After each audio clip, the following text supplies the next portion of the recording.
Jutro, jeste li mi dobro? Evo, ja sam vam super.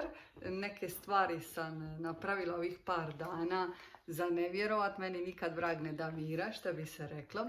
Ovako, prošli tjedan, u stvari utorak, ne prošli tjedan, smo napravili video što se tiče davanja i primanja i na osnovu toga dobila sam ponovo poruku od Margaret, od moje prijateljice Margaret, koja mi je napisala ovaj tekst kao dok je kanalizirala preko anđela, znači savjet anđela koji je za dodat u ovo što smo već do sada rekli. Ja ću vam ga sada pročitati s obzirom da je tekst njezin, tako da nećemo ići na pamet. Znači, kada daješ bez očekivanja, shvatiš da je sam proces davanja dar koji si dobio za uzvrat.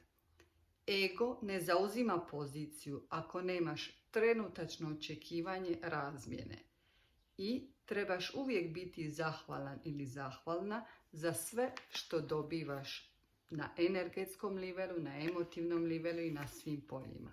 Znači, prepoznat to što daješ. Dati i primiti su dva lica iste medalje.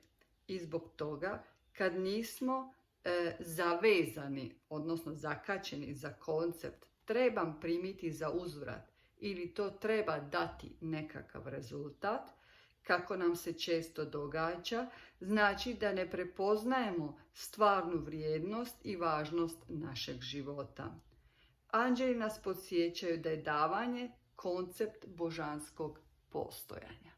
Eto, ja sam zahvalna Margaret što je dodala svoj tekst. U principu o tome smo već razgovarali i ja sam vam još u sve to skupa zahvalna zato što sam dobila u stvari još dva zahtjeva koje bi danas htjela tretirati, koji su slični, ali i nisu slični. Sad ćete mi reći šta je ili slično ili nije slično. Ovako, znači jedna ženska osoba me je pitala da li bi mogla objasniti malo bolje kako pronaći snagu i vjeru u božanstvo, u samu postojanost božanstva, jel? U ovakvim trenucima kao što može biti koronavirus, jel? Znači kad u stvari cijeli svijet vidite oko sebe crno, kako u tome svemu skupa prepoznat, odnosno imati povjerenja u božansko postojanje. Jel? To ćemo malo razraditi, a drugo pitanje je bilo vezano za osobu koja prolazi jedan teški trenutak, koji iz prošlosti su joj se vratile u sadašnjost nekakve stvari koje je otkrila, jel, koje nisu dobre ni za njeno poduzeće, ni na njeno zdravlje. Znači kako u stvari pomoć sebi da u cijeloj toj situaciji koju nisi sam stvorio, jel, kako se zadržati na pozitivnim mislima s obzirom na sve oko nas koji nas recimo možda u njezinom slučaju kažu treba ih tužiti, treba napraviti ovako, treba, znači kako naći snage da izađemo iz tog trenutka mržnje ili ljutnje i vidjeti opet lijepe stvari. Znači zašto sam rekla da su slične, a nisu slične?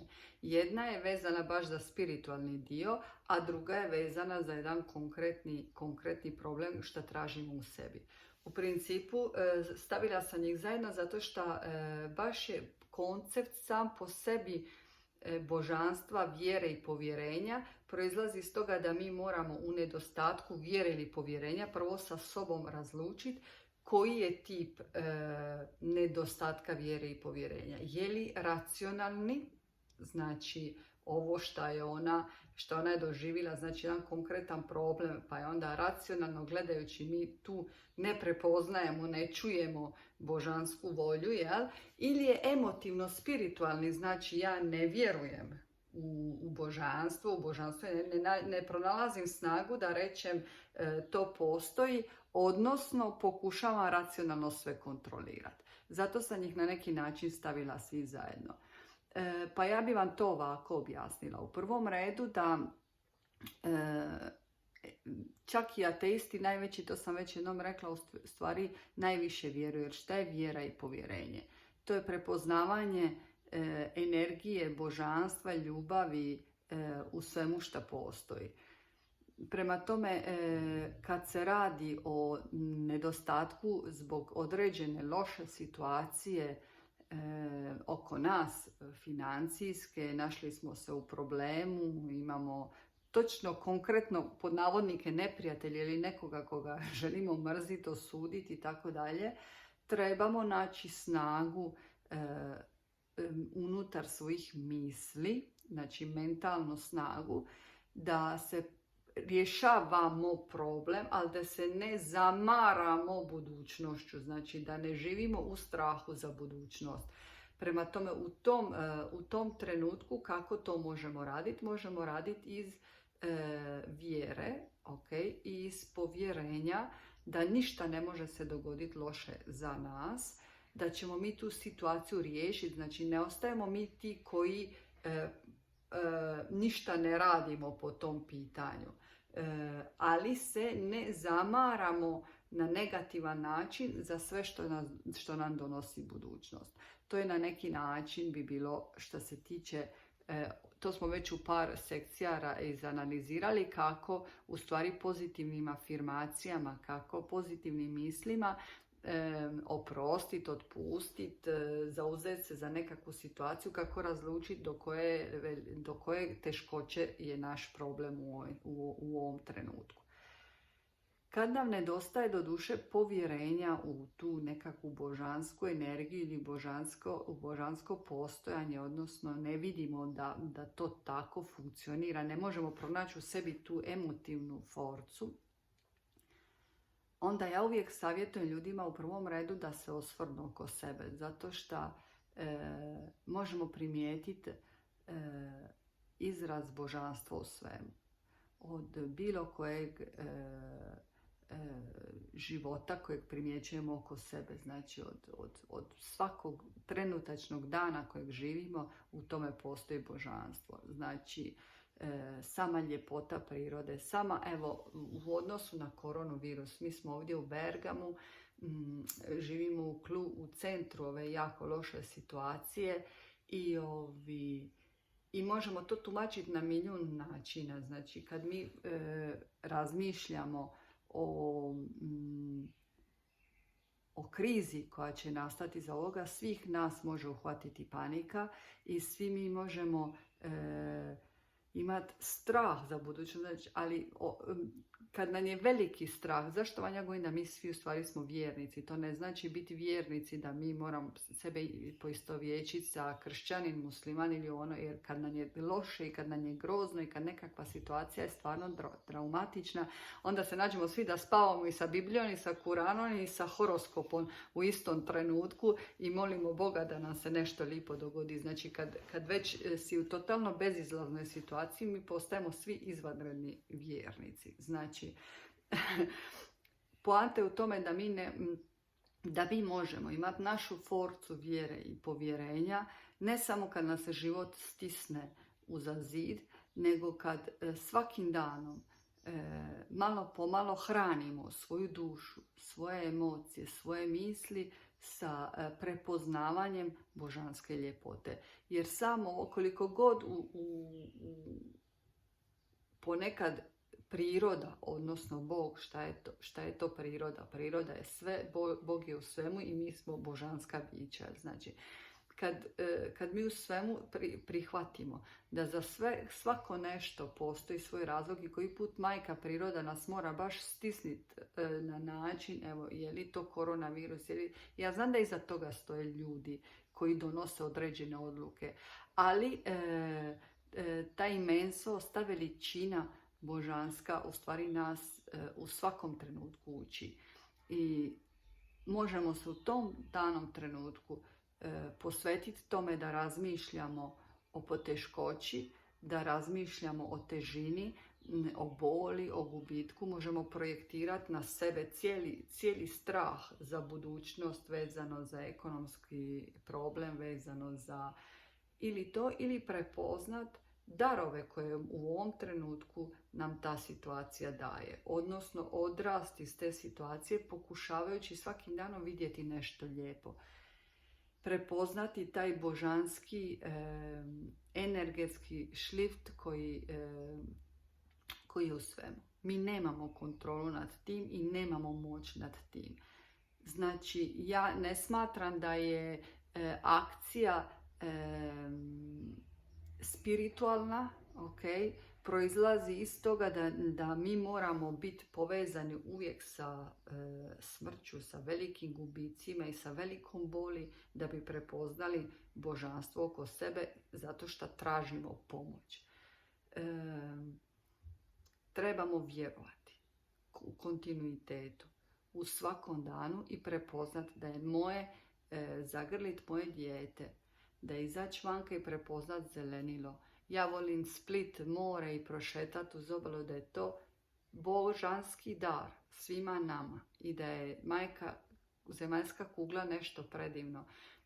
Da ne ostajemo zavezani za teškoću i za bezizlaznost situacije, jer svaka situacija ima izlaz. Ovo nisu ni prve krize, ni prvi ratovi, ni prvi loši trenuci, financijski padovi, nismo ni prvi ni zadnji koji ostanemo bez ljubavi svoga života i tako dalje. Iz svega toga proizlazi bol. Bol nam pomaže koji put da dođemo do samih sebe, da vidimo vrijednost onoga što imamo u sebi i što imamo oko sebe. U principu upravo je to, znači prepoznavanje svakim danom božanske veličine u svemu, dajući mu pravu vrijednost.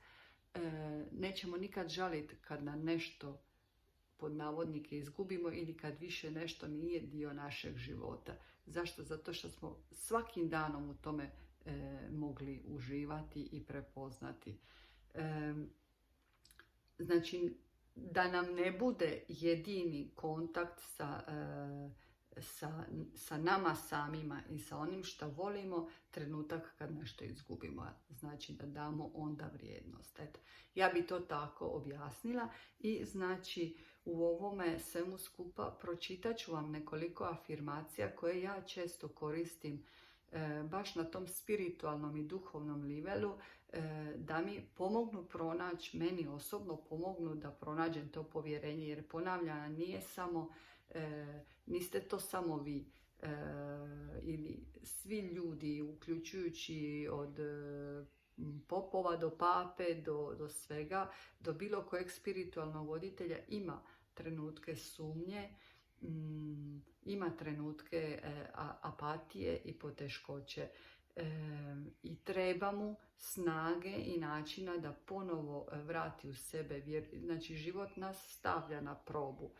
I u tim trenucima mi moramo znati se suočiti sa tim, ali moramo naučiti ne držati kontrolu pod svim, nego dozvoliti stvarno da ljubav izlazi iz nas koliko god je to moguće. Ponekad nije, ali i to moramo naučiti sebi oprostiti, zato što smo svi u evoluciji procesa. Znači, nemojmo kritizirati druge ako nisu uvijek baš savršeni i najbolji, imaju svoj nekakav perkorso, a isto tako važi i za nas. Znači, ja ću vam sada ih pročitati u sklopu ovoga videa, a razmislila sam čak da bi mogla za sljedeći tjedan napraviti opet ciklus meditacije sa ovim afirmacijama kako približiti se Bogu ili kako u stvari u sebi pronaći snagu i pravi put da dođemo ponovo do povjerenja u život. Znači, ja se prepuštam. Vjerujem uz bezuvjetnu božansku ljubav. Dozvoljavam sebi da osjetim božanstvo u svemu. Ja sam biće voljeno i željeno i podržano od života, jer život me voli. Vjerujem u to što osjećam unutar sebe. Povezana sam ili povezan sam uvijek sa samim sobom. Dozvoljavam sebi da u potpunosti otpustim kontrolu. Dozvoljavam sebi da vjerujem. Mogu promatrati ljubav oko sebe i prepoznati božanstvo u svemu. I sa tim sam na sigurnom. Volim prepoznati božanstvo u potpunom povjerenju prema životu. Znam da me život podržava u svemu. Znam da je božanska energija i univerzalna bezuvjetna ljubav svugdje oko mene. Dio je mene i ja znam kako osjećati mir unutar sebe u svakom trenutku. Eto, više manje to bi bile tog tipa afirmacije. Možete izabrati jednu od ovih afirmacija. Možete od utorka pa nadalje kad snimim baš samo meditaciju koristiti je svakim danom za saslušati je. Ili možete jednostavno, ja kad nemam vremena možda u svemu, u svom šušuru, u svom radu, u svim našim svakodnevnim situacijama, znate što vam ja napravim? Ja vam fino sjednem, popijem kavu ko pravi Dalmatinac, malo se koncentriram na svoje disanje i ponovo najbrži i najbolji mogući način je zahvalnost. Znači, počnem oko sebe promatrati ljepotu, nešto što znam da me ispunjava. U tom trenutku može biti i samo miris moje lipe kave. Eto, ja vam se tako opustiti i počnem osjećati u sebi zahvalnost, odnosno prepoznavati da nisam sama.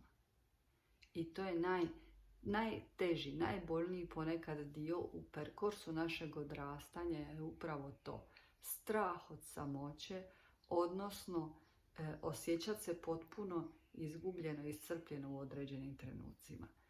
Znači, dajte sebi 5 minuta, skuhajte kavu, pojedite nekakav lipi slatkiš ako volite slatko, promatrajte oko sebe ili prirodu ili muziku ili već šta je i prepoznajte, svjesno prepoznajte postojanost božanstva u tome. Zamislite koliko kreativnosti, topline i ljubavi iz same prirode koja nas okružuje, iz naše kreativnosti ljudske koja izražava božanstvo kroz sebe. Je li to muzika, je li to umjetnost, jesu li to knjige, je li to ples. Izaberite.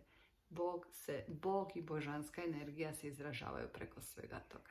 Nadam se da sam vam bila od koristi i danas.